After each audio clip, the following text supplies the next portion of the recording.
On Nationwide this evening, we remember the legendary actress Anna Manahan 1 year after her passing.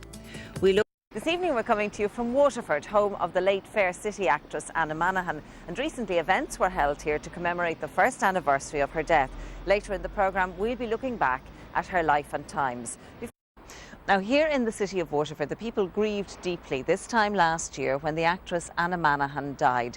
She was hugely successful on stage and screen, and she was very, very popular. But a lot less is known about her offstage legacy here in her home city of Waterford. And recently, Niall Martin came here to an event which marked the first anniversary of her passing and also remembered a very special woman.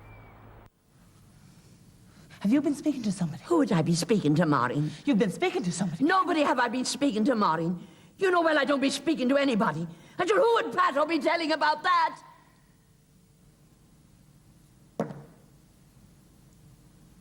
Anna Manahan at her very best. At Garter Lane Arts Centre in Waterford, there's a gathering for Anna's first anniversary. When she returned to live in Waterford in 1994, she got stuck into the local community. She read at Mass and joined the local Active Retirement Association.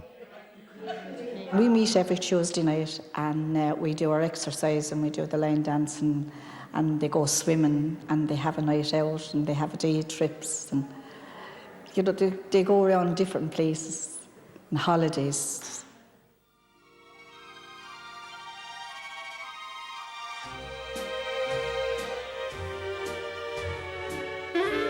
A new exhibition on Anna's life in photographs is now touring libraries in Dublin, capturing her stage and screen triumphs. Anna married actor Colm O'Kellig in 1956, but he tragically died within a year while they were touring Egypt. The Dublin Library's exhibition contains this gorgeous photograph of the couple in Alexandria just days before he died. It drew the circumstances of my own personal life, where I was widowed so very young and very tragically. But the theatre has become so important, more important than it is to a lot of people. And those people have become my friends who will come to me and say, you know, we love you, Anna. And I say, what have I done? And the hot water too, I do be scared of. Scared I may scold myself. But I think in the dark, audiences know you. They sense it's a spiritual experience. But at this time of my life, I'd done all the other kinds of theatre. I've said that to Michael. Time is very important now, and I just want to do the things that I value. When she did something, she gave 100% of it. So there was nothing left. She would be drained in the evening after a show. And you know, in her later years, she would literally rest until the time of the show, and there were terrible scenes called, like, have I had the microwave in the theatre? I have to have the microwave because I'll go in at 7 o'clock. And she'd go in at 5 o'clock and we'd have to have a bed for her, a special chair and everywhere she played, and she'd have the microwave. And once or twice she made us buy microwaves if the theatres didn't have them. And of course she never used the bloody thing. But nonetheless, it had to be there in the dressing room for her, in case she wanted to bring in the quick dinner and have it. But, you know, she'd save herself all day for the show, and Anna's burst of energy was every evening between 8 o'clock and 10 o'clock.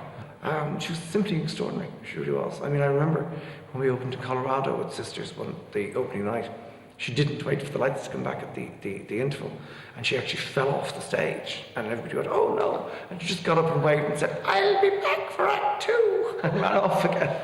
And you know, we had oxygen in the wings and everything because Colorado was so high. But there's nothing going to stop Anna going on for Act 2.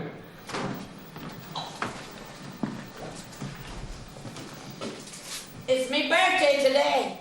Away from stage, Anna got passionately involved in her local Active Retirement Association, later becoming its president. In a speech in 2004, she bemoaned the fact that Ireland was no country for old men or women. She fought very hard for our medical cards and for the government not to touch our pensions. So we rallied behind her then, and she gave us a new sense of life to say an older person could stand up there and fight for us. Indeed, Anna found her political voice in a call to Joe Duffy in October 2008. Anna Manahan, good afternoon to you. Well, thank you for fitting me in. I'm seething with anger with the rest of the elderly in this country.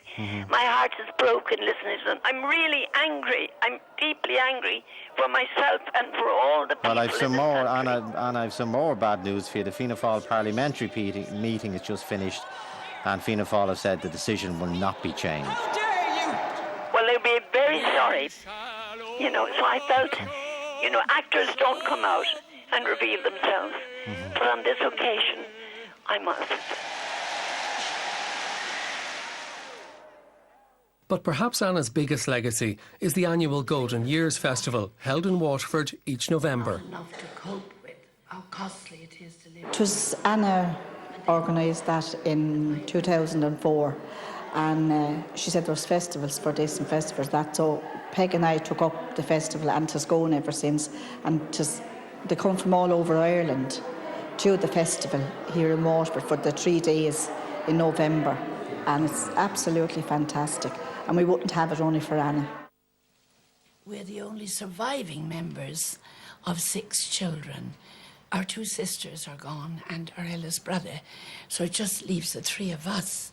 Back at Garter Lane, the members of the Active Retirement Group have gathered at a reception to pay tribute to Anna Manahan, actress, campaigner and friend. I know that we're lucky in these years of our life. And perhaps it's best leaving the last words to Anna, reading from the play John B. Keane wrote for her. Big Maggie. And don't go too far with me. For as soon as I'd look at you, I'd give you a pound weight between the eyes, and there's no one would blame me. For I'm entitled to respect under my own roof. Haven't I the lucky woman that it is my own house, though, haven't I?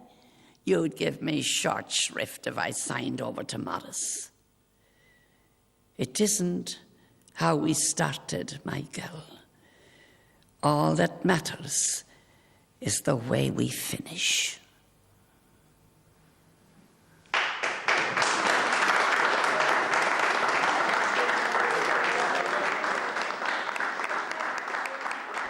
Ban úntach ní bheith le héad a rístáin agus a yesterday greva anam úsal. Well, that brings us to the end of this evening's programme, and given that next Sunday is Mother's Day, I'd like to send greetings to all you hard-working mothers out there. I hope you'll have a lovely, restful day on Sunday and that you will be spoiled and pampered.